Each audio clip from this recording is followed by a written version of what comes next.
Então, vamos lá. Tu queres tirar dúvida de algum exercício ou quer continuar a matéria? Não, eu vou fazer exercícios agora na série, vou botar em lista. Tá bom. Daí eu já fiz muita coisa. Pode ser que Recesso, né? Vou esse insi- recesso. vou insistir que não é férias, Mas eu né? vou focar em física e matemática e biologia. Tá. Enfim. E assim, ó, se tu olhar a solução e não conseguir entender alguma coisa, quiser me mandar uma mensagem, mano, não vou responder imediatamente, né? Mas daqui a pouco já te adianta, né? Não fica te atrasando.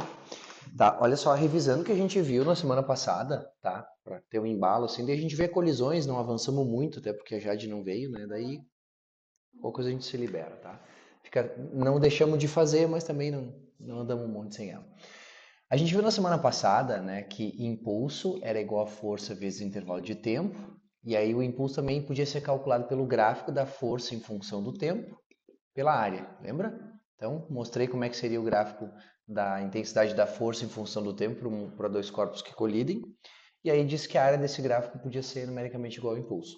Impulso é uma grandeza vetorial, tem a mesma direção, o mesmo sentido da força, e é uma grandeza não instantânea, lembra? Leva um intervalo de tempo inteiro para acontecer. Depois a gente viu a quantidade de movimento, que era o produto da massa pela velocidade, que é uma grandeza também vetorial, tem a mesma direção, o mesmo sentido da velocidade, e é uma grandeza daí instantânea, né? Porque a velocidade tem um valor em cada instante. Então a quantidade de movimento é uma grandeza instantânea. Só que para juntar essas duas coisas, a gente tem que conversar sobre a variação da quantidade de movimento, que pode ser a quantidade de movimento final menos a quantidade de movimento inicial. E a gente também, no final das contas, chegou à conclusão de que a variação da quantidade de movimento poderia ser calculada pela massa vezes a variação da velocidade. Depois disso, e aí lembra que para variar a quantidade de movimento varia qualquer coisa na velocidade, né? Pode ser o módulo e pode ser direção e sentido. Oi? Daí não é A instantâneo. variação não. Inclusive, é por isso que essas duas coisas podem ser iguais, né? O impulso, ele é igual à variação na quantidade de movimento. Eu te mostrei isso, mostrei para tu e para Jade, né? O impulso é igual a, não à quantidade de movimento, mas à variação. Então, não instantânea, não instantânea. Tá certo, né? Pode ser igual. Então, o impulso é igual à variação na quantidade de movimento quando uma partícula sofre a ação de uma força durante o intervalo de tempo. E aí, unindo essas duas coisas, né, a gente chega na equação da força igual à variação na quantidade de movimento no tempo, que é, na real, o enunciado da segunda lei de Newton. E aí tem o airbag, né? Vou escrever aqui, ó, que ele funciona se baseando nisso. Vamos ver aqui, ó. Air, faltou. Nossa, ficou horrível isso. Airbag. Então, quanto maior o intervalo de tempo, menor é a força. Quer dizer que o airbag ele funciona aumentando o intervalo de tempo e reduzindo a intensidade da força que atua sobre os ocupantes do veículo. É isso que faz com que machuque menos, tá? Daí depois a gente, usando o teorema do impulso, a gente chegou ao teorema da conservação da quantidade de movimento, que diz que numa colisão, quando eu considero o sistema isolado, quando eu só considero forças internas ao sistema de corpos, a quantidade de movimento total do sistema de corpos depois da colisão vai ser igual à quantidade de movimento total do sistema de corpos antes da colisão. E aí, para fazer isso, aplicar o teorema da conservação da quantidade de movimento, a gente vai fazer a quantidade de movimento do móvel A depois da colisão, esse apóstrofo deu depois, né? Mais a quantidade de movimento do móvel B depois da colisão vai ser igual à quantidade de movimento do móvel A antes da colisão, por isso daí não tem um apóstrofo, mais a quantidade de movimento do móvel B também antes da colisão, por isso que não tem um apóstrofo. Tudo bem? E aí uma coisa que eu conversei foi sobre quando um canhão dá um tiro, né? Lembra? Velocidade de recuo. Velocidade de recuo. Opa, recuo.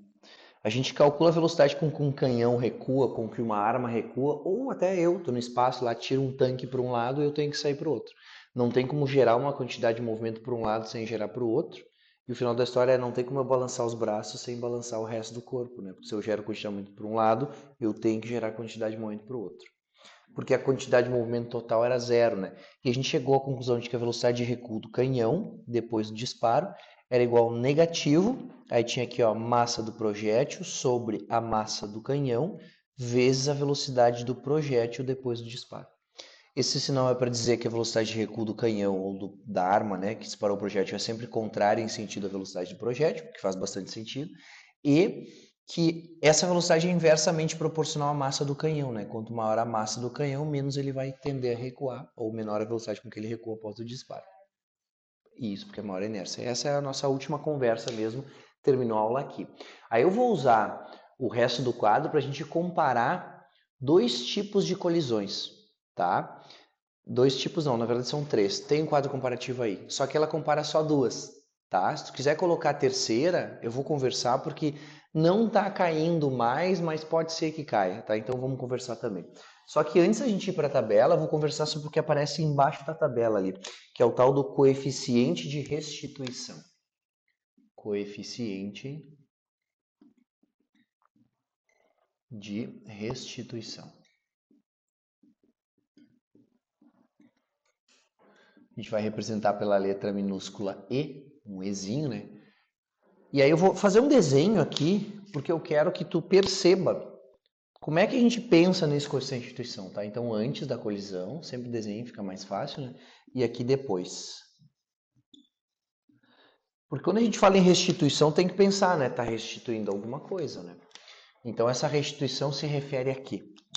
Dois objetos vão colidir, é um dos exemplos de colisões, né? O A vai em direção ao B, tem uma velocidade VA, que é a velocidade do A antes da colisão, e o B vai em direção ao A, a velocidade do B antes da colisão com o A.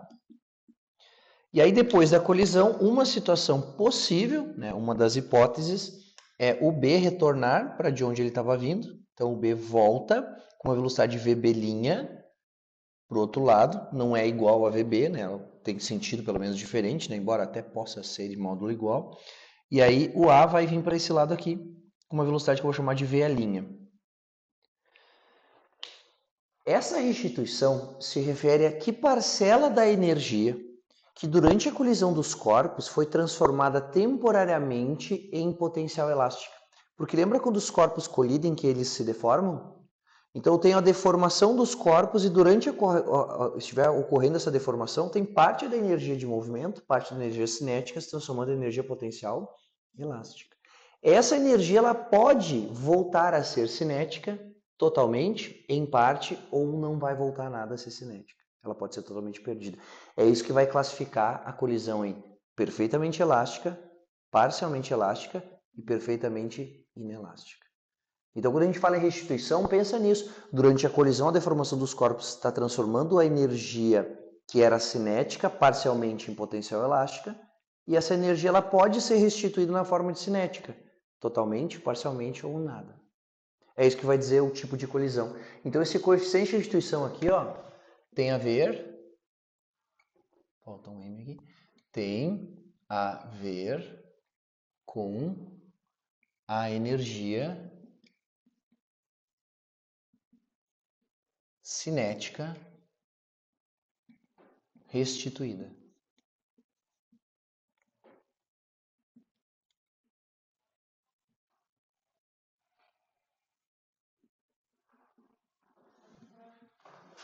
Como é que a gente calcula esse coeficiente de restituição? O coeficiente de restituição vai ser calculado pela razão entre a velocidade relativa após a colisão e a velocidade relativa antes da colisão. Então, a razão entre as velocidades relativas, que é de aproximação antes da colisão, né, e de afastamento depois da colisão, vai me dizer qual é que é o valor do coeficiente de restituição. Módulo, tá? Não vai ter coeficiente de restituição negativo, né? Por isso que a gente usa o módulo ali. Daí a velocidade relativa depois, olhando para o desenho depois, ó. Velocidade relativa, como a gente viu lá quando estava falando sobre vetores, né, é sempre a subtração das velocidades. A velocidade de A em relação a B vai ser a velocidade de A menos a velocidade de B. Então aqui eu vou escrever a velocidade de B em relação a A, que vai ser VB', ó, o após aí em cima. VB' menos VA' sobre... E aí a velocidade relativa antes, que vai ser a do A em relação a B, que é VA menos VB. Pode colocar módulo também, tá? Esse coeficiente de restituição, ele não é perguntado para tu calcular. Essa equação geralmente não é perguntada, mas vai que tu passa por alguma questão que tenha que falar sobre isso, tem que resolver com o coeficiente de restituição, fazendo a conta. Aí eu vou usar o coeficiente de restituição e aí tu vai resolver a questão também. Eu uso esse coeficiente de restituição para tu entender. Eu explico como é que ele é calculado, né? Para tu entender que tem a ver com a relação das energias cinéticas que tinha antes e depois da colisão. Que parcela que durante a colisão se transformou em potencial elástica que voltou a ser cinética. Quando for totalmente, a coeficiente de restrição vai ser 1 e a colisão vai ser perfeitamente elástica. É aquela que em toda a energia que temporariamente passou a ser potencial elástica vai retornar à forma de energia cinética. A gente chama isso de 100% de restituição. Quando a colisão for perfeitamente inelástica, nada da energia que durante a colisão se transformou em potencial elástica vai retornar à cinética. Então eu tive a máxima perda de energia cinética, porque eu não tive restituição, não houve restituição da energia. E na colisão parcialmente elástica, daí o coeficiente de restituição vai estar entre 0 e 1, né? Porque eu não vou restituir totalmente, também não vou perder totalmente, né? Aquela energia que durante a colisão se transformou em potencial elástico. Então, coeficiente de restituição vai aparecer na tabela, te mostrei como é que calcula e eu vou usar uma vez só para te mostrar alguma coisa depois da colisão. Agora, se tu quiser tirar foto, que tu sempre tira, né? Eu vou apagar e a gente vai completar com esse quadro aí juntos, tá? Ou tu pode deixar que eu te mando o print, não precisa, de repente, pegar o celular dela. Uhum. Mas era melhor se não pegasse, né, Diana?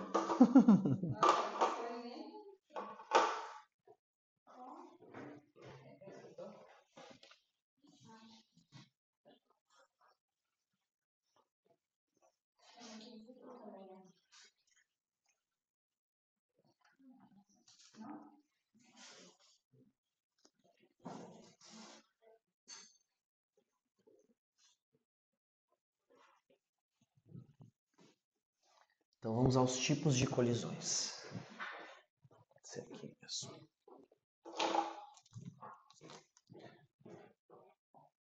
Na elástica não tem energia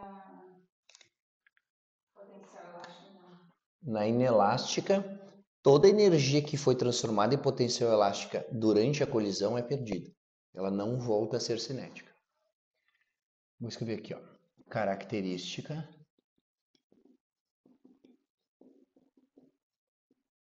Aqui vai ser o tipo de colisão. Opa, não é aqui o acento. Característica. Aqui vai ser o tipo de colisão, então vou escrever colisão perfeitamente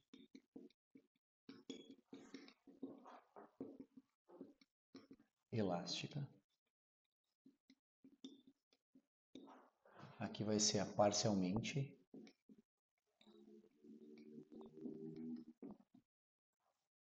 elástica. E aqui vai ser a perfeitamente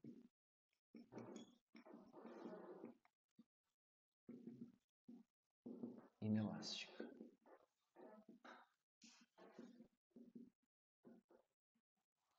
Quando eu disser uma colisão elástica, está falando da perfeitamente elástica, tá?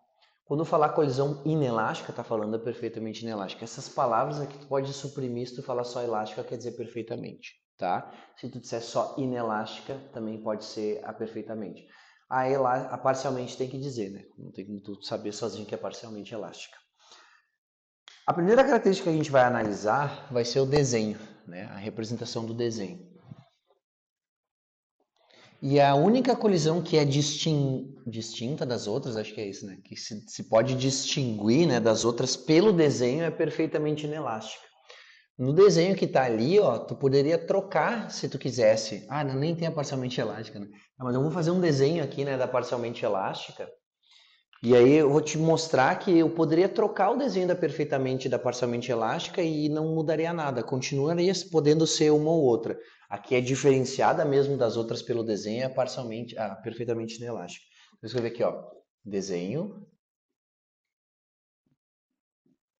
Essa é a característica, eu vou fazer aqui o desenho. Ó. Vai ter o antes e vai ter o depois. Antes e aqui o depois.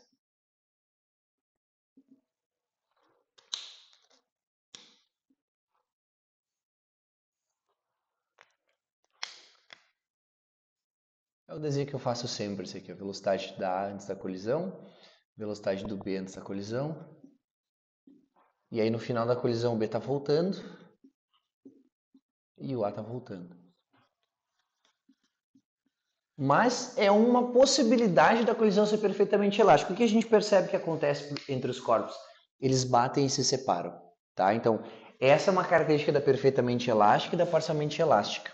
Vou escrever aqui, batem e se separam, depois a gente vai para parcialmente, perfeitamente inelástica. Então, batem e separam.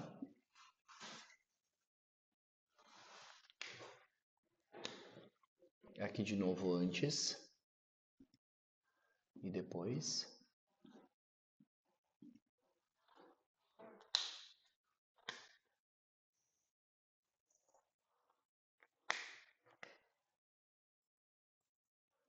VA.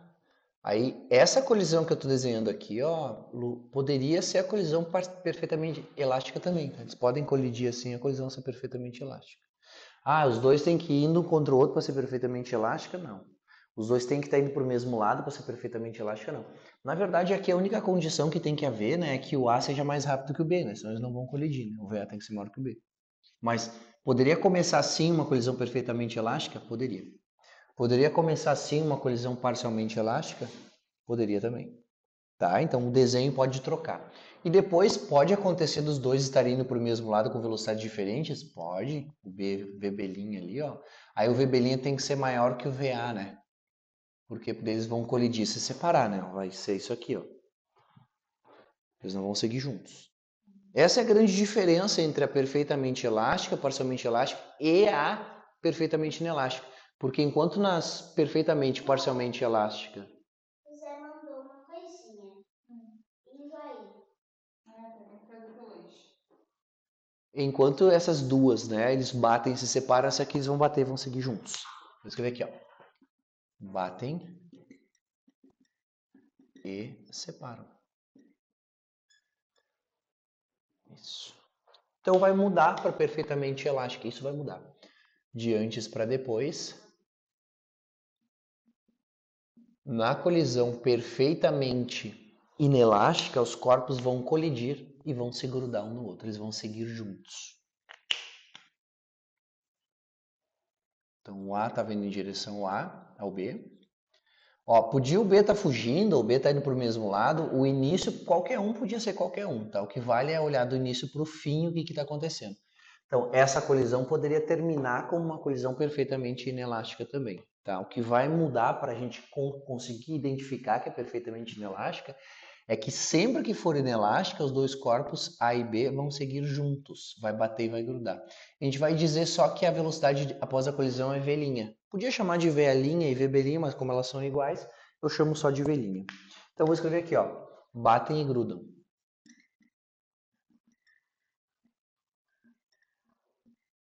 Geralmente quando dois carros colidem, a colisão tende a ser perfeitamente inelástica. Porque os carros são feitos para amassar o máximo possível, para dissipar o máximo possível da energia cinética e as pessoas lá dentro não sofrerem danos. Então, geralmente, quando dois carros colidem, é uma colisão perfeitamente inelástica. Tá? Agora, dois corpos bem duros, bem rígidos, tipo duas bolinhas de sinuca, geralmente elas não seguem juntas depois que batem, né? Geralmente a colisão tende a ser mais elástica. Mas a colisão perfeitamente elástica é uma idealização, não existe colisão perfeitamente elástica. Porque só de fazer barulho, né, quando dois objetos colidem, já está transformando a energia cinética em energia sonora. Mas não é mais energia cinética, está perdendo energia. Então, dois carros colidindo geralmente é perfeitamente inelástica. Duas bolinhas de sinuca, bolinhas que são menos deformáveis, parcialmente elástica. E a perfeitamente elástica é uma idealização das colisões, né? Não existe nenhuma colisão que seja de fato perfeitamente elástica. Agora, vamos conversar sobre o cálculo que se faz, né? E aqui é praticamente a mesma coisa nas três colisões. A gente usa a conservação da quantidade de movimento. Então, aqui vai ser massa do A vezes a velocidade do A depois da colisão. Quem que é esse cara aqui? É a quantidade de movimento do A depois da colisão. Mais a massa do B vezes a velocidade do B depois da colisão, quantidade de movimento do B depois da colisão, igual a massa do A vezes a velocidade do A antes da colisão, mais a massa do B vezes a velocidade do B depois da colisão. Em geral, a colisão vai ser assim, ó, unidimensional, uma dimensão só. A gente depois vai trabalhar a colisão bidimensional, tá? Não te preocupa com isso. Tipo, vai bater assim, ó. Tá? Em 2D. Isso, elas não vão ter mesma direção, né? Tipo dois carros batendo numa esquina. Geralmente a questão é assim de colisão. Daí, como é uma colisão em uma dimensão só, a gente não precisa ficar pensando muito em vetor. Mas não pode esquecer que quantidade de movimento e velocidade são grandezas vetoriais. Daí, para a gente não precisar fazer sempre conta de vetor, ficar pensando em vetor, quando é uma direção só, a gente vai cuidar o sentido da velocidade. Quando apontar para a direita, a gente vai considerar positivo, e para a esquerda. Então, eu vou fazer um asterisco aqui, ó, que ele vai ser o mesmo sempre, tá? Mas eu vou escrever de novo sempre, ó. Esse asterisco aqui é para lembrar que tem que cuidar o sinal das velocidades. Se eu considerar a velocidade do A antes da colisão aqui, ó, como um positivo, botar um valor mais aqui para velocidade, ó. A velocidade do B antes da colisão tem que ser o quê? Por esse desenho tem que ser negativo. Vou botar aqui cuidar os sinais. Cuidar os sinais. A foto sempre é melhor do que o livro, né? Cuidar os sinais. Aí aqui, ó, vou dizer que essa velocidade aqui é positiva, essa aqui é negativa. Essa aqui é negativa, essa aqui é positiva. Sempre tem que cuidar isso, sempre. Senão tu vai errar. Vai ter resposta, tá? Mas tá errado. Então mais e aqui mais. Claro, se tu encontrar um valor de velocidade negativo pro A depois da colisão, o que que significa isso? Que depois da colisão ele está indo para a esquerda. Tipo, ao fazer o cálculo e aparece um sinal negativo, significa que ele está indo para o sentido que tu considerou negativo no início. E se aparecer a velocidade positiva, positivo no início. Tá? Esse cálculo eu vou escrever igualzinho na parcialmente elástica, tu vai perceber que não muda muito até aqui nessas colisões. E na perfeitamente inelástica, eu já vou te dizer o que vai acontecer. Ó. É a mesma conta. Só que o VA' e o VB' eu vou chamar simplesmente de V'. Porque eles vão seguir juntos. Esses dois VA' e VB' são iguais. Aí vai ficar assim, ó. MAV' mais MBV' e eu posso evidenciar o V'. Escrever MA mais MB vezes, até porque a quantidade de movimento do sistema depois da colisão é a soma das massas, porque acabou virando um corpo só, vezes V'. Foi? Vou escrever aqui a mesma equação. MA vezes VA' mais MB vezes VB' vai ser igual a MA vezes VA mais MB vezes VB. Mesma coisa, asterisco para lembrar que tem que cuidar dos sinais das velocidades. Tá, mas se a colisão for bidimensional, aí eu te mostro daqui a pouquinho. É um pouco mais chato, mas tá caindo, né? Então vamos fazer. Cuidar os sinais.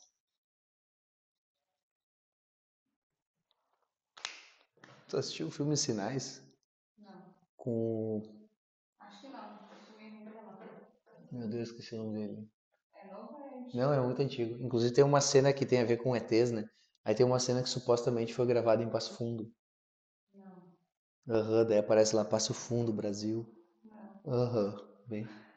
É com Mel Gibson. É muito bom o filme. Bah, muito bom. Sinais. É só esse o nome. Massa de A mais massa de B. Bah, filmaço. Eu boto cuidado os sinais, eu sempre lembro desse filme, não sei porquê. Vezes velhinha, ó, acabou virando isso aqui, ó. A quantidade de movimento final vai ser essa. Igual a MA vezes VA, antes da colisão, mais MB vezes VB.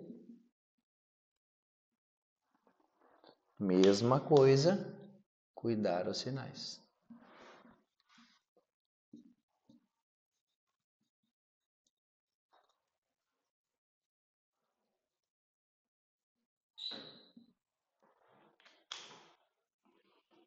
Aquela embaixo esperar o pedido chegar? Que é? Porque ela embaixo esperar o pedido chegar. E depois quando chegar tu sobe aqui de novo?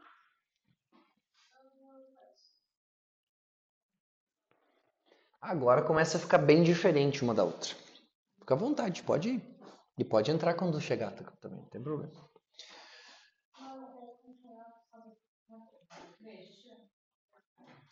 Depois do cálculo, a gente vai conversar sobre o coeficiente de restituição. Tá? Então, coeficiente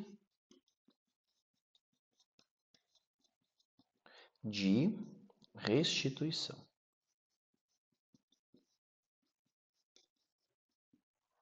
Que é o Ezinho, né? Numa colisão perfeitamente elástica, o coeficiente de restituição vai ser igual a 1. Ou seja, 100% da energia que durante a colisão passou a se transformou em potencial elástica, vai retornar a ser uma energia cinética. Essa elástica pensa em devolução, tá? Vira elástica e volta a ser cinética. Numa colisão parcialmente elástica vai ser um coeficiente de restituição entre 0 e 1, porque a restituição é parcial. E numa colisão perfeitamente inelástica, toda aquela energia que durante a colisão se transformou em potencial elástico, ela vai ser perdida, ela não volta a ser cinética. Os carros, ao colidirem, absorvem e transformam essa energia em calor, em barulho. Então, o coeficiente de restituição é igual a 0. Lembra como é que calculava o coeficiente de restituição? Vou escrever a razão entre as velocidades. Ó, o coeficiente de restituição é velocidade, bem rapidinho, só pra gente entender uma coisa. Ó. Depois, o que tu falou? Isso, módulo. E aqui em cima a velocidade relativa antes, né? O que acontece quando eu coloco zero aqui? Ó, a coeficiente de restituição é zero. Fica zero igual a essa razão. Aí quando eu passo a velocidade relativa antes multiplicando zero, dá quanto? Dá zero. Quer dizer que a velocidade relativa entre os corpos depois da colisão vai ser? Por isso que eles seguem juntos. Tá vendo? Se tu bota zero aqui, ó, a velocidade relativa depois da colisão vai ser zero. Se a velocidade relativa é zero, porque eles têm a mesma velocidade. Face inelástica é o material? É o material. É deformável? E isso aí, ser deformável ele não ser elástico. Pensa, o material não é elástico, então não tem a transformação de energia cinética em elástica e o retorno dessa energia de potência elástica para cinética. Porque quando um corpo ele é elástico, tipo uma bola de borracha, né? Tu deforma ela, ela vai voltar. Agora um carro que amassa, ele deforma e não volta, né? Então não tem essa transformação de energia em potencial elástica, tu vai perder ela. Ela não vai retornar para a cinética. Foi? E se a colisão é do tipo elástica, o coeficiente de restituição é 1, se tu colocar 1 aqui, ó, daí uma vai ser igual a outra. Quer dizer que a velocidade relativa depois vai ser igual à velocidade relativa antes. E na colisão parcialmente elástica, vamos fazer essa análise já que está aqui, né? Entre 0 e 1 é 0, né? 0,3, 0,2. Se tu bota 0, aqui, ó, e multiplica a velocidade relativa antes, fica menor, né? Se for 0,5, né? Quer dizer que a velocidade relativa depois vai ser menor do que a velocidade relativa antes. Então, velocidade relativa depois e antes iguais, colisão perfeitamente elástica. Velocidade relativa depois da colisão é menor do que a velocidade relativa antes, parcialmente. E a velocidade relativa depois da colisão ser zero, inelástica. Não, a gente pode escrever. Ó. Pode escrever aqui, ó. Velocidade relativa. Tá acabando o quadro, então vai dar tempo, né? Tem só mais uma linha. Vai dar espaço, aliás. Relativa depois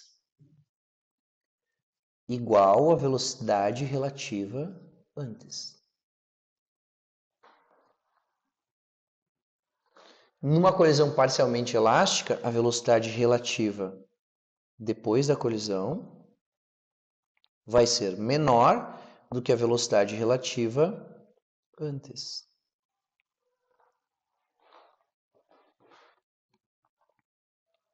E numa colisão perfeitamente inelástica, exato, velocidade relativa, não importa o que aconteceu antes, depois é igual a zero. Vou fechar a última linha aqui.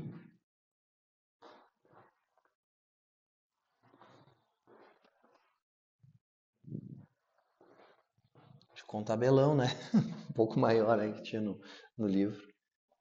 Por isso tem que tirar foto. Claro, não. Sempre tem mais coisa na aula do que no material. Até porque às vezes vocês perguntam alguma coisa, né? E eu gosto de explicar mesmo quando o aluno participa, né? Não tem por que eu não explicar. Podia ser mais centralizado aqui, mas eu nunca sei que espaço que eu vou precisar, né? Agora a gente vai falar sobre a energia cinética. Energia cinética.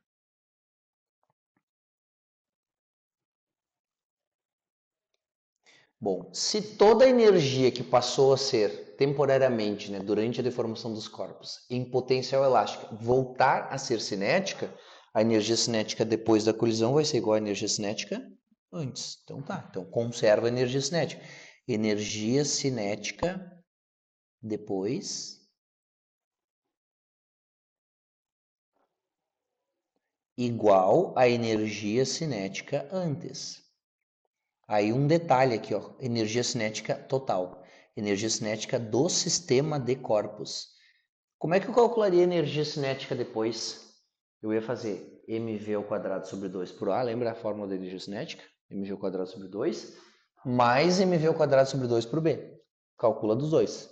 mv' ao quadrado sobre 2 mais mvb' ao quadrado sobre 2. Essa é a energia cinética do sistema depois da colisão. E a energia cinética antes, mva ao quadrado, mava ao quadrado sobre 2 mais mbvb ao quadrado sobre 2. Pode passar de uma para outra, mas a soma vai ser igual. Quer dizer, então, a energia cinética do A, se ela diminuir, vai acontecer o que com a do B? Aumentar exatamente o que diminuiu do A, aliás. Tá? Por isso que a energia cinética se conserva. No caso da colisão parcialmente elástica, não é bem assim. Porque tem parte daquela energia que vai ser restituída, é uma restituição parcial, é isso que dá nome para tipo de colisão, só que parte também é perdida. Então, se eu comparar a energia cinética do sistema depois com a energia cinética do sistema antes, a depois vai ser menor, porque perdeu. Então, eu escrevi aqui, ó, energia cinética depois do conjunto, daí né, tem que somar as duas, vai ser menor do que a energia cinética antes. E na colisão perfeitamente inelástica, dá uma impressão assim, ó, vai perder tudo, né? Tem a máxima perda, então vai zerar a energia cinética. Pode, mas não necessariamente, porque se eles estão se movendo com uma velocidade velhinha, tem energia cinética aqui. Porque aquela que se transformou em potencial elástico ou que deformou os corpos, ela foi perdida, mas durante a colisão e os corpos estavam se deformando, eles estavam andando. Não, isso nunca vai acontecer.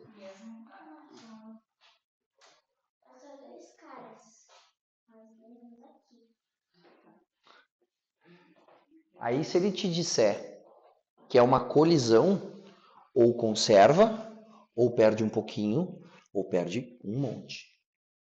Multiplicar a energia numa colisão não vai acontecer. Tá? Aumentar a energia não vai. Ou vai conservar, ou vai perder um pouco, ou vai perder bastante. E quando eu tenho a máxima perda, que é o que acontece na colisão perfeitamente inelástica, a gente vai dizer que a energia cinética é muito menor depois do que antes.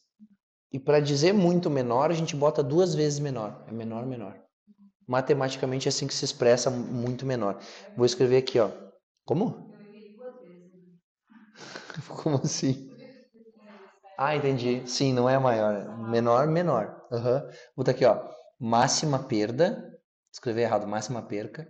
Máxima perda. Eu acho que esse é um dos erros que a pessoa falando dói mais no ouvido, assim. Aí deu perca. Horrível. Tá. A energia cinética depois vai ser muito menor do que a energia cinética antes. Agora terminou o quadro. Agora pode tirar uma foto.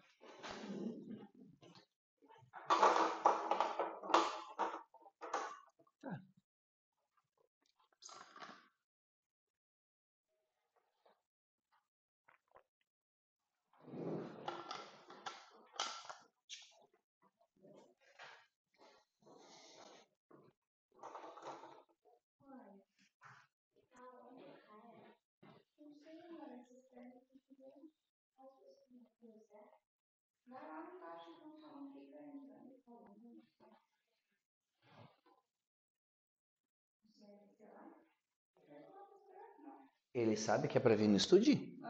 Ah, então ele vai bater ali vai dizer o teu nome ou o da Diana?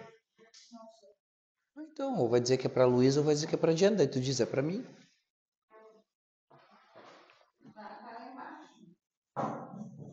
Você pode ligar pra mim.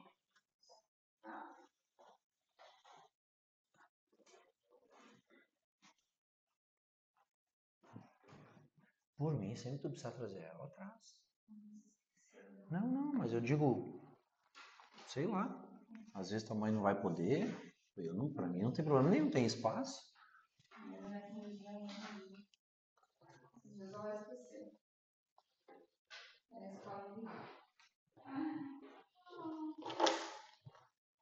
Mas aí, viu? Isso aí, não sei contigo se tu lembra disso, mas minha mãe já demorou pra me buscar várias vezes. Minha mãe sim, mas eu não. Tu sabia que uma vez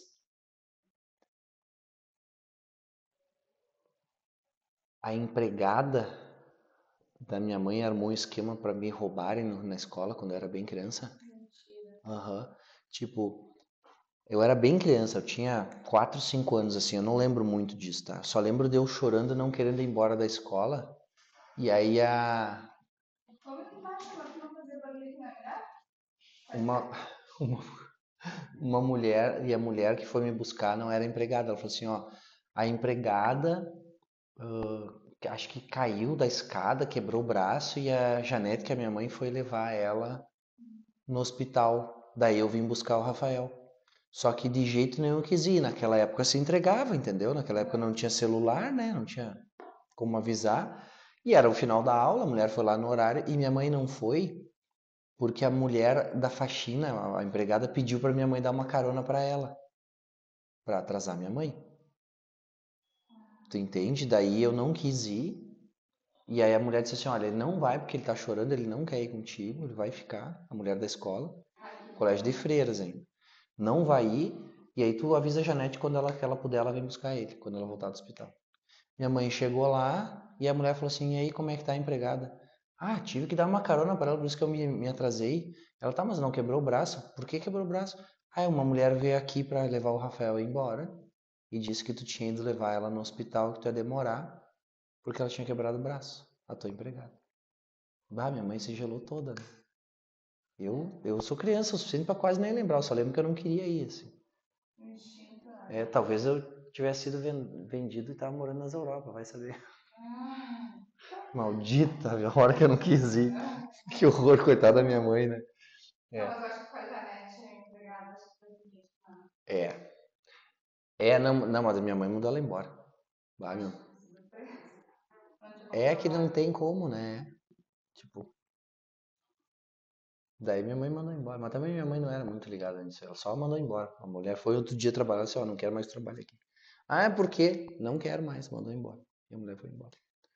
Enfim, agora que a gente viu os tipos de colisões, quando bater e separar, pode ser perfeitamente elástica e pode ser parcialmente elástica. Quando bater e seguir juntos, é sempre perfeitamente inelástica. Esse coeficiente de instituição geralmente não aparece, tá? É muito difícil, mas pode aparecer, então é bom saber. A gente viu na semana passada como é que calcula a velocidade de recuo, que é igualar a quantidade de movimento antes e depois nesse disparo, nessa explosão.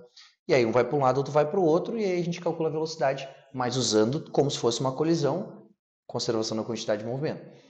Agora a gente vai conversar sobre uma colisão bem específica, que é uma colisão perfeitamente elástica de corpos de massas iguais. Eu vou fazer a conta contigo para te mostrar uma coisa que no final é bem simples de lembrar. Só que eu gosto de fazer essa conta e te mostrar, porque como ela é uma colisão bem específica, fazendo devagarinho assim é mais fácil de lembrar. Para qualquer colisão, conserva a quantidade de movimento. Colidir um corpo no outro, quantidade de movimento final do sistema é igual a quantidade de movimento inicial. Então vamos ver o que acontece quando eu tenho uma colisão perfeitamente elástica e os corpos têm massas iguais. Depois a gente vai ver colisão em duas dimensões, vai aplicar isso para uma colisão em duas dimensões e aí terminou a aula, tá bom? Então olha só. Colisão, o título aqui é maior quase que a solução. Colisão perfeitamente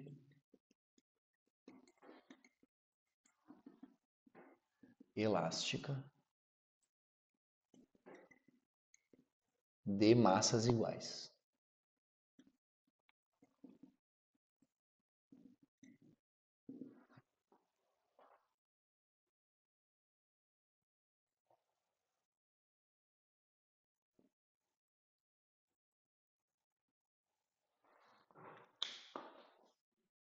Vamos de novo para o antes e depois.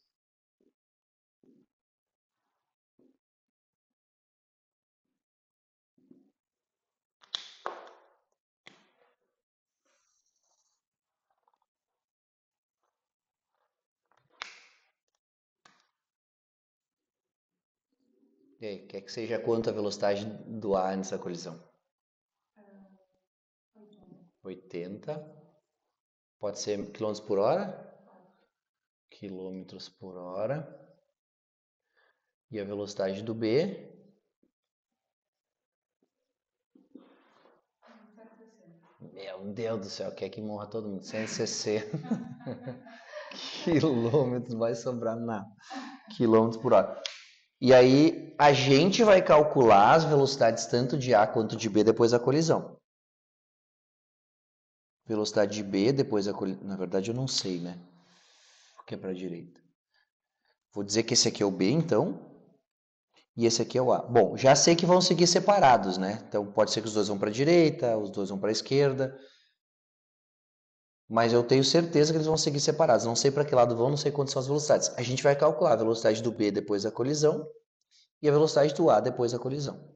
Primeira coisa que se faz para resolver uma colisão e descobrir as velocidades é conservação da quantidade de movimento. Aquela continha de sempre, ó. Massa de A vezes velocidade de A depois da colisão, mais a massa de B vezes a velocidade de B depois da colisão, é igual a massa de A vezes a velocidade de A antes da colisão, mais a massa de B vezes a velocidade de B antes da colisão. A massa de todo mundo é M, né? Então eu vou substituir aqui, ó. M vezes VA', é uma pergunta, não sei quanto é o VA', mais a massa do B, M vezes VB', igual a massa de A, que é M, vezes a velocidade de A, 80, mais M vezes quanto que é a velocidade de B? 160 ou menos 160? Lembra que tem que cuidar isso, tá? Então, menos, vou botar aqui, ó, vezes menos 160. Bota todo mundo em quilômetros por hora daí, tá? Daí o que a gente encontrar também vai estar em quilômetros por hora. Como a massa está em todos os termos, a gente pode cortar. Tá em todo mundo, corta. Então, simplifica, divide todos os termos por m, né? Dividir os dois lados da igualdade. Daí ficou isso aqui, ó. Velocidade de A depois da colisão, mais a velocidade de B depois da colisão, é igual a 80 menos 160. O que a gente descobriu é que a velocidade de A depois da colisão mais a velocidade de B depois da colisão vai ser igual a menos 80. Pô, eu não sei quanto que é VA nem quanto é VB'. Eu sei que a subtração dá menos 80. A soma dá menos 80, perfeito. Agora, para descobrir cada um desses valores, eu precisaria de uma segunda equação. Porque eu tenho duas incógnitas e uma equação só, né? Para determinar esse sistema, para resolver mesmo, eu preciso de duas equações para duas incógnitas. E a próxima equação eu posso usar o coeficiente de restituição. Porque lá aparece VA' e VB', lembra? Vou escrever aqui, ó.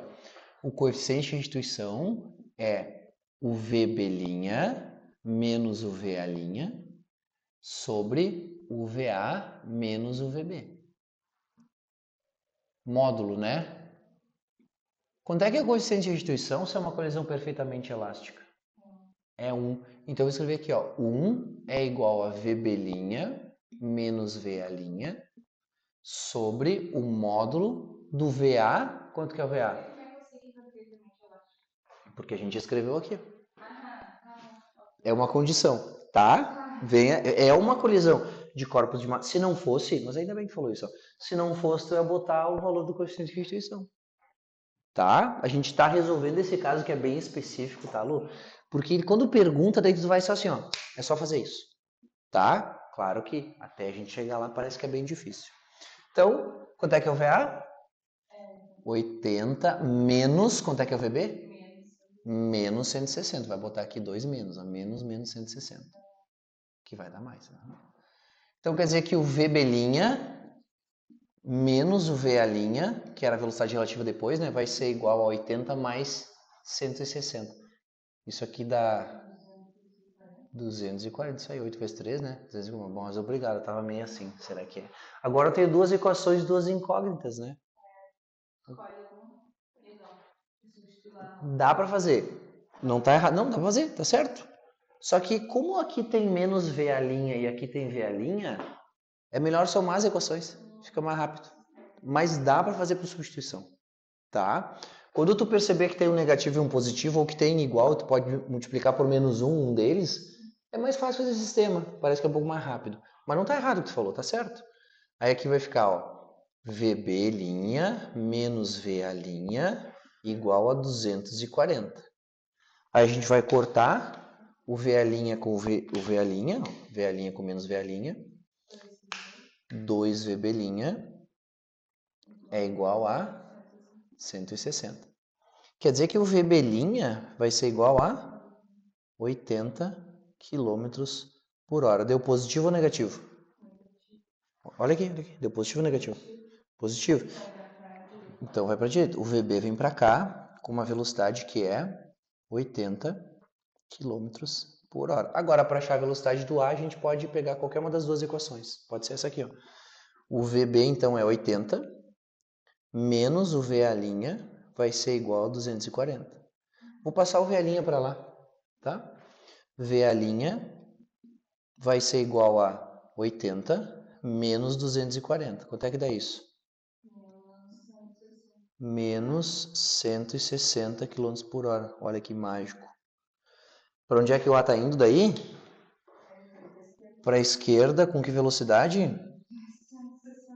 Que era a velocidade de quem? Então quer dizer que quando dois corpos Aí, ó, não precisa nem terminar de perguntar. Quando dois corpos têm massas iguais e a colisão é perfeitamente elástica, isso sempre vai acontecer. Eles vão simplesmente trocar de velocidades. Literalmente troca uma pela outra. Então, o A estava indo para a direita com 80. No final, é o B que vai estar fazendo isso. Ele troca, né? Tipo, vai trocar a velocidade de um piloto. A energia que o B tinha vai para o A, a energia que o A tinha vai para o B. É isso. É como se um corpo, olha que loucura isso, tivesse passado por dentro do outro. Tá vendo? É como se... né? É que o corpo que eu chamei de A, ele tá voltando, né? Esse corpo é esse corpo. Mas é como se um tivesse passado pelo outro. Tem um intervalo de tempo bem pequeno da colisão e se tu olhar antes e depois e não tiver marcação de qual corpo é qual corpo, vai parecer que um atravessou o outro. Tá? É isso que acontece numa colisão perfeitamente elástica quando as massas são iguais. Então a velocidade de A passou para o B e a velocidade do B vai passar para o A. Eles trocam de velocidades. Literalmente vão trocar módulo, direção e sentido. Foi? Sempre que a colisão for o quê? Perfeitamente elástica e as massas têm que ser iguais. Mas pode ser opostos ou inversos. Opostos. O quê? A massa? As Não. velocidades de A e B ficam opostas ao que eram. Acho que não. Não. Porque, ó, a de A era 80 e o 160 não é o oposto de 80, né? É. Pode dizer que troca. Porque o oposto de 80 seria menos 80, né? E não tem ninguém com menos 80 aqui. Tá?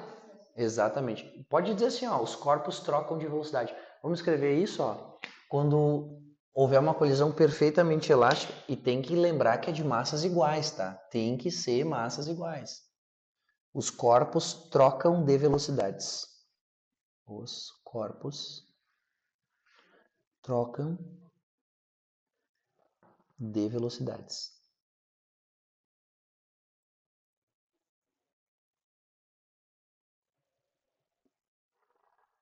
Sabe como é que o Enem já cobrou isso?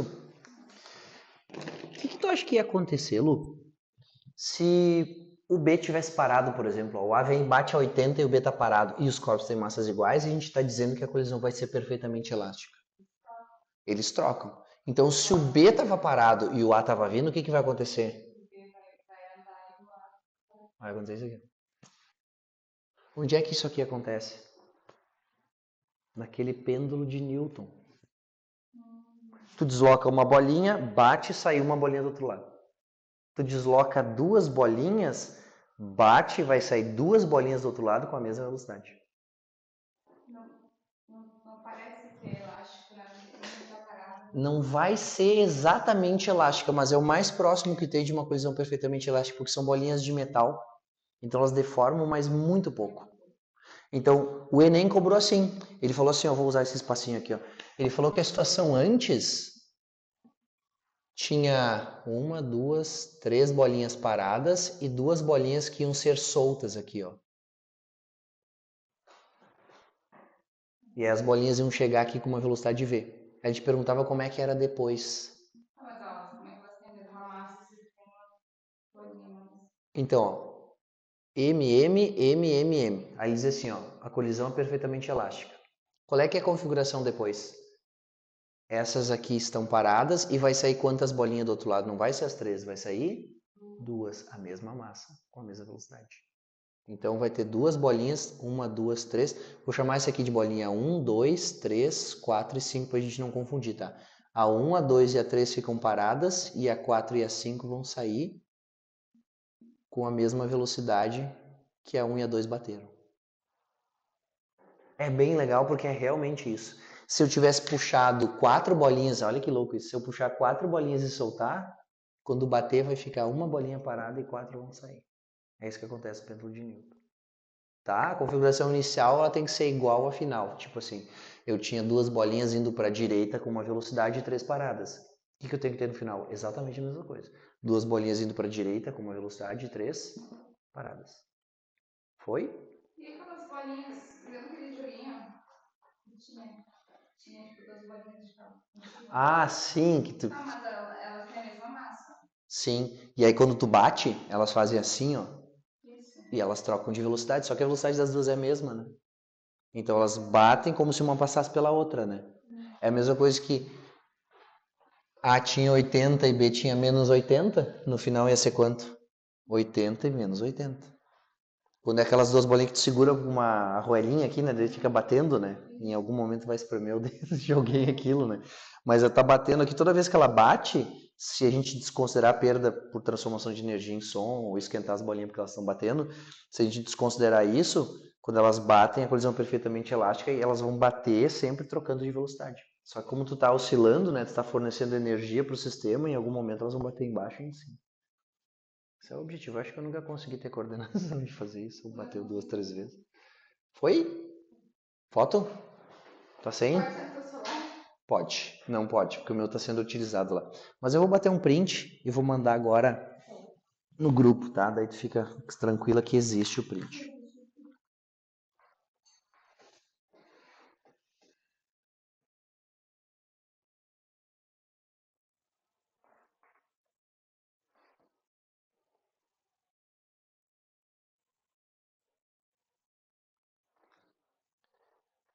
Tá lá.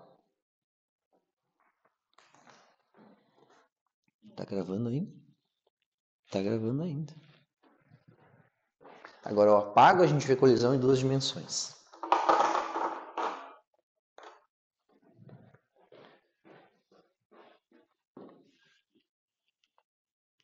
Tu vai ver, essa colisão perfeitamente elástica de corpos de massas iguais cai muito. Então vale muito a pena saber. Aí tu não vai ter que fazer a conta, sabe? Não precisa usar o coeficiente de restrição, nada. Só vai trocar as velocidades. E eu vou fazer uma aposta contigo aqui, ó, que pode ser que caia uma colisão perfeitamente elástica de massas iguais em duas dimensões. O pessoal vai morrer fazendo conta. O que tu vai fazer? Trocar as velocidades. Em duas dimensões também. Isso acaba virando uma questão teórica. Uhum. E em duas dimensões o pessoal vai morrer fazendo conta, vão fazer protestos no final da prova. Entendeu? Ah, é muito difícil. Mas era só trocar as velocidades. Aí tu vai dizer as pessoas como é que eu ia saber. Aí tu vai dizer, era só ter aula com o Rafa.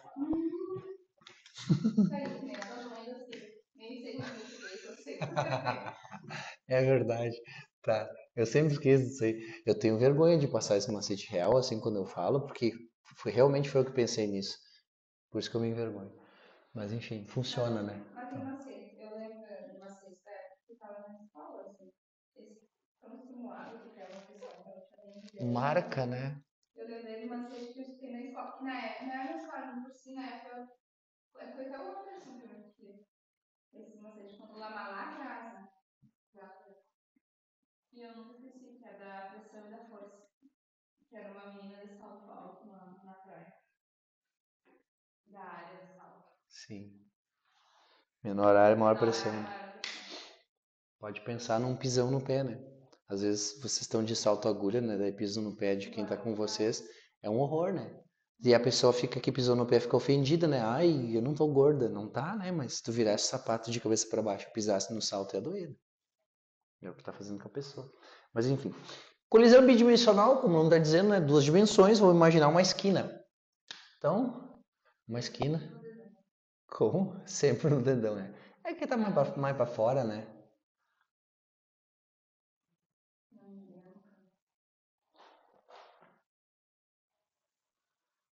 O minguinho é pra bater na mesa de centro, né? Ainda bem que parar com essa história de mesa de centro, né? Sabe por que usava mesa de centro, né? Salas enormes, né? Ficam vazio no meio, né? Bota alguma coisa ali. Pra, sei lá. Pra tu ter que dizer pra pessoa não apoiar os pés. Porque é um apoio de pé, né? Pela altura. Agora tem uma ideia nos cantos, né? Ah, os pequenininhos aqueles. É verdade. É verdade. Bom, mas daí dá pra chutar, né? Não tem problema. Tá. Isso aqui é a vista superior de um cruzamento. Aí eu vou dizer que tem um carro que vem daqui, que é o carro A, com uma velocidade VA. E aí vai ter um carro que vem aqui de baixo, vai ser o carro B, com uma velocidade para cima, que é o VB. Tem duas dimensões. No plano do quadro, horizontal e vertical. Então, VB. Esses dois carros estão sendo conduzidos por dois motoristas distraídos, mexendo no celular, sei lá o que, e eles vão colidir aqui. A questão pode te dizer que a colisão é perfeitamente elástica e aí acabou a questão. Por quê? Porque eles vão bater e fazer isso aqui, ó. Faz sentido? Duas bolinhas de sinuca, quando batem assim, não vai uma para cada lado? O que vai acontecer? Se a velocidade do A era 40 km por hora, a do B vai ser para lá e vai ser 40 km por hora. E se a do B era para cima e valia 50 km por hora, no final quem vai estar indo para cima vai ser o A com 50 km por hora. Tá bom? Se for perfeitamente elástica, terminou a questão. Se ela for perfeitamente inelástica, a questão pode te perguntar duas coisas. Se os dois corpos colidirem aqui, ó, o B amassado aqui e o A amassado, mas eles vão seguir juntos. Para onde tu acha que esses dois carros A e B aqui amassados seguem, Lu? Que é a ponta. Desenha no ar. Para que lado que eles vão? Relaxa aqui, ó. Vou dizer, ó. Eles vão ir para a esquina 1, para a esquina 2, para a esquina 3 ou para a esquina 4? E vão, que é a esquina 3. É isso. Por isso que algumas esquinas aqui em Santa Maria tem até uns pedaços de trilha de trem fincado na calçada. Uhum. Eu morava na Andradas, e aqui eu não lembro qual é o nome da rua, mas é lá perto da Praça dos Bombeiros, tá? E aqui tinha uma esquina que... E Santa Maria tem uma outra característica, né? As construções são coladas na rua, né? Não tem calçada, não tem portão, não tem nada. O terreno é pequeno, os caras constroem o máximo que podem, né? E aí tinha uns trilhos de trem aqui. E quando eu vi essa primeira vez, eu não me dei conta do porquê. Mas passou 15 dias que eu morava em Santa Maria, tinha dois carros juntados aqui. Porque como aqui a pessoa também construiu perto da esquina, não tem visibilidade, né? Ninguém enxerga quem tá vindo. E aí se alguém se distrai, bate, pode ser também. Aí o que vai acontecer? Eles vão bater e vão sempre para cá. Essa esquina aqui não precisa se proteger, porque não é impossível que os carros colidam e venham para cá.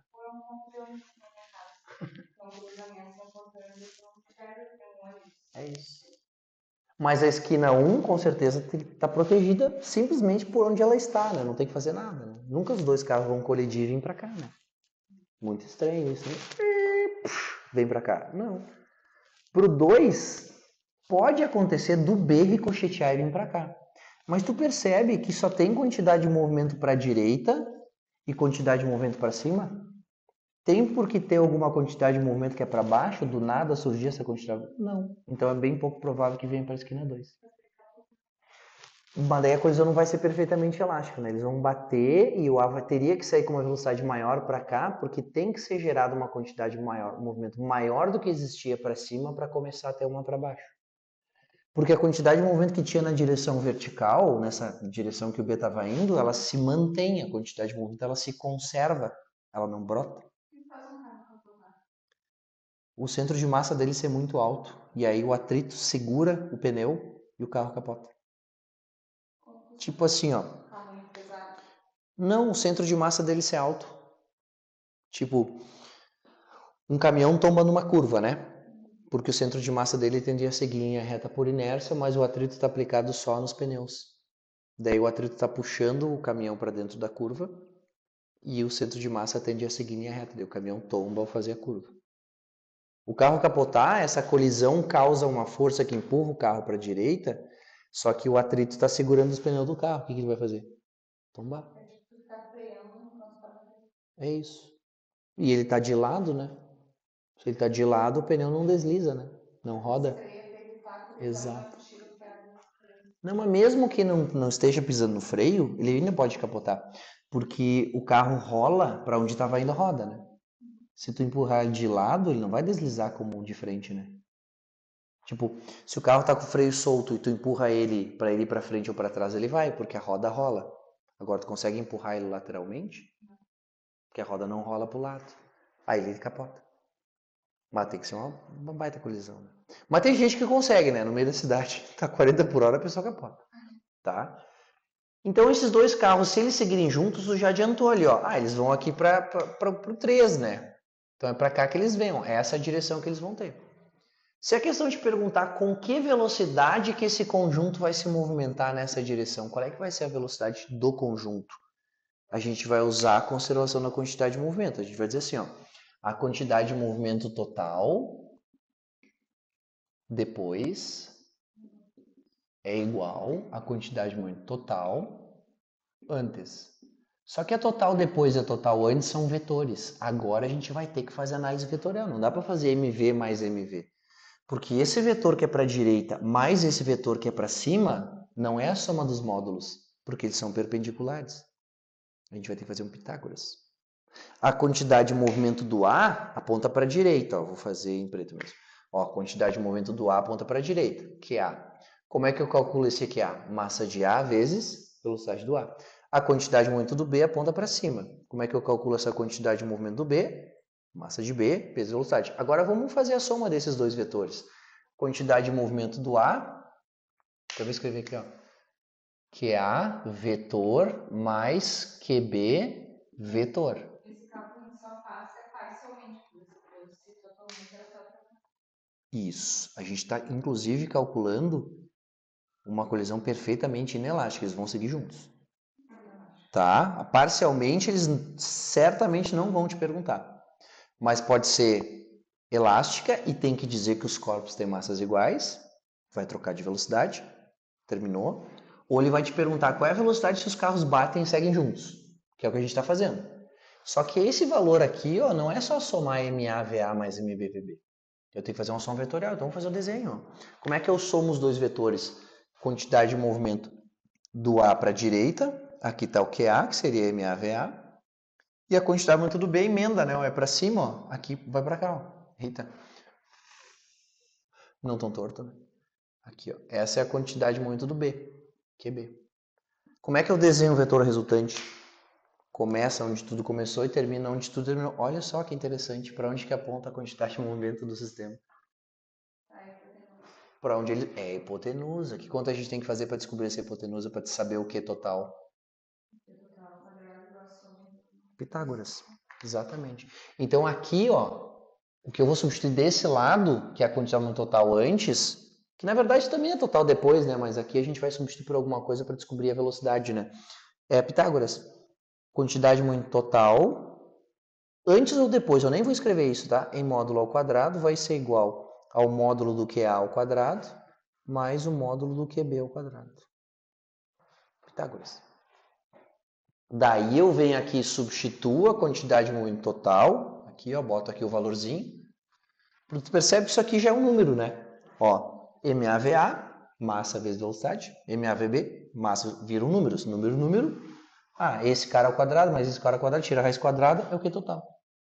Aí na quantidade de movimento total depois, é um corpo que tem a massa dos dois, se movimentando com a velocidade que é o V'. Daí aqui a gente pode escrever isso, ó. Massa de A mais massa de B vezes o V'. Aqui eu encontro a velocidade dos dois depois da colisão. Moral da história. É uma colisão de dois carros numa esquina, mostra o desenho, ou diz esse cara está indo para o leste, esse cara está indo para o norte.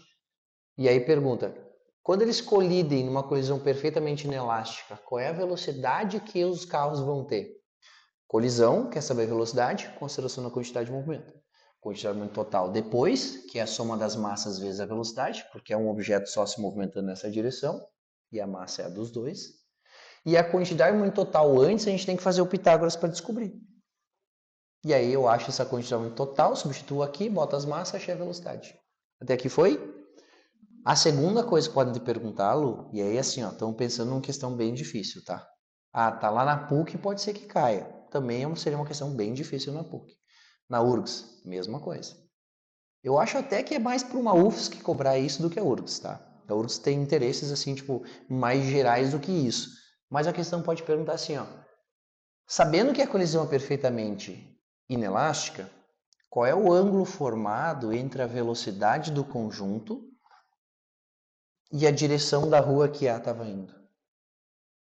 Se ele quiser saber esse ângulo aqui, ó, olha para aquele triângulo de lá. Ó. Ele quer saber esse ângulo aqui. Ó. É um triângulo retângulo.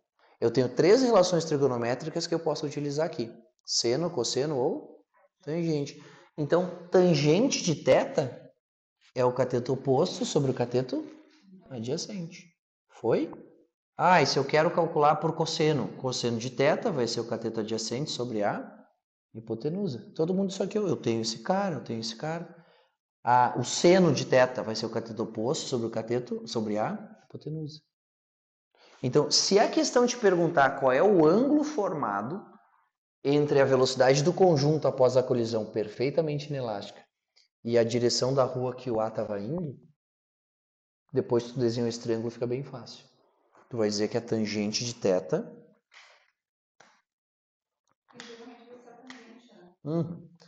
tangente de θ vai ser igual à quantidade de movimento do B, que é o cateto oposto, sobre a quantidade de movimento do A. Aí, sei lá, ele te diz que a velocidade, a massa do A é 2 vezes a massa do B. Tu pode abrir isso aqui, tá? Quantidade de movimento do B, MB, VB. Quantidade de movimento do A, MA, VA. Tá? Tipo, tangente de θ vai ser igual a MB vezes VB sobre MA vezes VA. Começa com a razão entre as quantidades de movimento, mas se ele te der a relação entre as massas ou a relação entre as velocidades, tu pode substituir aqui e achar um valor da tangente. Tudo bem? Agora a gente terminou as colisões, dá para fazer todas as questões de colisão que tu encontrar, pode pegar de Enem, não tem no material, não tem problema. Eu acho que agora é bem válido, e aí já deve estar ouvindo agora, assistindo a gravação, vocês usarem um pouco do recesso de vocês mesmo e fazer questões de física para a gente voltar só com conteúdo novo, tirando dúvidas se precisar, né? Mas a gente começa conteúdo novo estando em dia, né? Acho que não é mais válido, já que tem consideração da energia, talvez alguma coisa de lei de Newton, né? E colisões, né, ou dinâmica impulsiva, de questões para fazer, a gente começar a gravitação agora, sabe? Acho que vai ficar muita coisa para trás. Nem que a gente venha e eu fique resolvendo questões com vocês, tá? Combinado? Mas quanto mais vocês resolverem sozinhas, menos a gente vai gastar tempo de aula. Foi? Então tá. Tira o print de novo, não tem problema. Deixa eu só...